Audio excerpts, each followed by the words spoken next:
Welcome back to my channel. Tonight's scary story is going to be one that is actually suggested by one of our subscribers. This one comes from a user named Ayoki V, who says, "The day my parents sold our house, they told me not to move into that house, but I didn't listen. Big mistake. Let's take a look. It was a dark and stormy night. The wind howled and the rain poured as the old Victorian house creaked and groaned. Inside, the narrator sat alone in the dark, listening to the storm rage outside. He had just moved into the house, and he was already regretting his decision. His friends had warned him not to move in.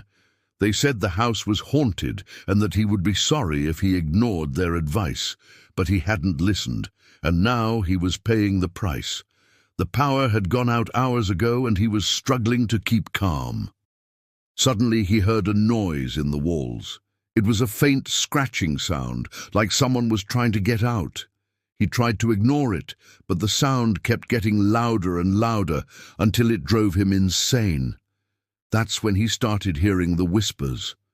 They were soft at first, like the wind rustling through the trees.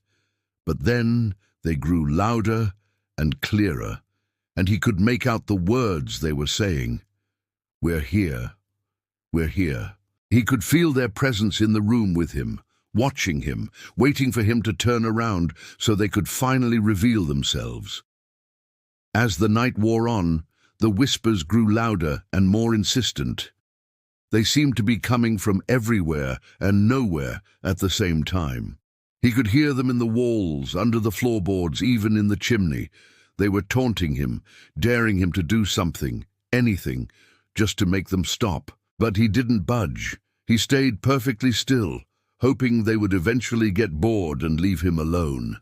But they never did. And by the time the first rays of sunlight peeked through the curtains, he was exhausted and terrified. He had heard enough stories about haunted houses to know that whatever he was dealing with was not friendly. He had to get out of there, but he couldn't bring himself to move. He was paralyzed by fear, and the whispers were winning. He was trapped in a prison of his own making, and he knew that if he didn't do something soon, it would be too late. The next night, the storm returned, and so did the whispers. They were even louder than before, and the scratching in the walls was constant. He tried to sleep, but the noise kept him awake. Finally, he got up and started pacing the floor. He needed to distract himself, to focus on something other than the whispers and the scratching, but it was hard. The oppressive atmosphere of the house was making it difficult to think clearly. Then he had an idea. He went to the kitchen and started rummaging through the cabinets. He found some old board games, and he brought them into the living room. He started playing Monopoly, but the game was ruined. He couldn't concentrate on the task at hand. The whispers seemed to mock him, laughing at his futile attempts to ignore them.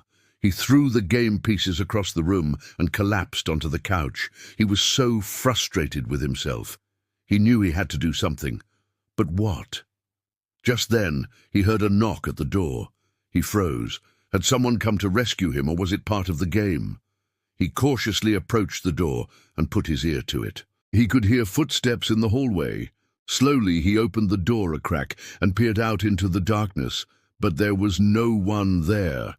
The footsteps were coming from inside the house. He started to panic. Was he losing his mind? Was this all a figment of his imagination, or was there something else at work here? The scratching in the walls suddenly became louder and more frantic, and the whispers were now a cacophony of sound, echoing through the house. He slammed the door shut and leaned against it, trying to catch his breath. He had to get out of there. He needed help, but who was he going to call? The police wouldn't believe him. They'd think he was crazy. Maybe his friends, but they were all busy with their lives now, and he didn't want to bother them. Plus, he knew they would try to talk him out of it, and he couldn't deal with that right now. He had to get out of the house on his own. He started gathering his things, throwing everything he owned into a suitcase. As he worked, the scratching in the walls continued, growing louder and more intense. He could feel the vibrations in the floor beneath his feet.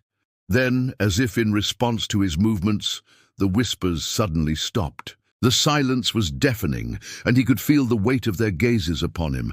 He was frozen with fear as he waited for them to start up again, but they never did.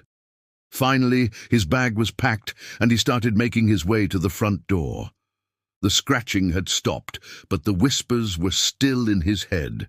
He could hear them mocking him, taunting him, telling him he couldn't escape them. He pushed open the door and stepped out into the darkness. The cool night air was a welcome change from the stifling atmosphere inside the house, but he knew that wherever he went, the whispers would follow. He started running, not daring to look back.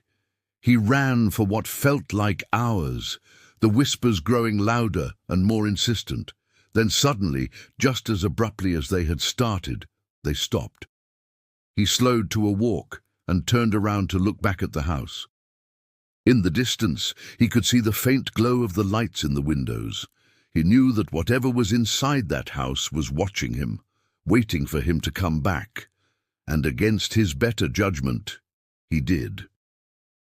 He walked slowly toward the house, each step taking him further into the darkness. As he neared the front door, he could feel their presence enveloping him, suffocating him. He hesitated, then knocked on the door. He heard a noise behind him and turned around, but there was nothing there. He dismissed it and knocked on the door again. The scratching started up again, louder than ever, and he could feel the vibrations in the floor beneath his feet. Then he heard a voice, a whisper, "Let me in." It was coming from inside the walls. He could feel the presence of the thing that was trapped in there, clawing its way toward him, and he knew that if he didn't do something, it would be too late. And now we know why they called it the whispers in the walls, because they were always there whispering to him, waiting for him to listen. So he finally let them in. That was a creepy little ghost story, wasn't it? For more scary stories like these, please stay tuned. If you like these kinds of stories, I also suggest checking out some of our other content, where we have plenty more, just like this one. Until next time, don't forget to subscribe so you're the first to see our new videos.